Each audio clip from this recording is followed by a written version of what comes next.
হাতে রেশনের ভারী থলে নিয়ে কেতরে কেতরে যে ছেলেটা চলে যাচ্ছিল তার পিছে পিছে হাঁটতে লাগলো। এক সময় ছেলেটা বলল, এই তুই কে রে? তখন থেকে আমার সঙ্গে সঙ্গে আসছিস? দুঃখী বলল, রাস্তাটা কি একা তোমার যে আর কেউ হাঁটতে পারবে না?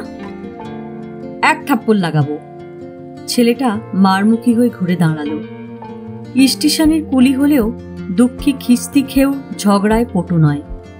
মাত্র এক পুরুষের ভিক্ষুক তো, গৃহস্থ রক্ত তখনও টাটকা। তা ব্যতীত জন্ম পথে হলেও ভদ্র ঠাকুমার ভদ্র আদরে 7টা বছর সে ভদ্রভাবেই লালিত হয়েছে। স্টেশনে কারোর সঙ্গেই তার ঝগড়া নেই, কারোর সঙ্গেই তার বিরোধ নেই।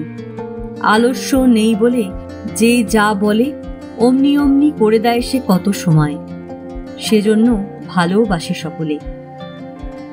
সম্পূর্ণ গল্পটি শুনতে ক্লিক করুন আমার ইউটিউব চ্যানেল গল্প চিরন্তনে।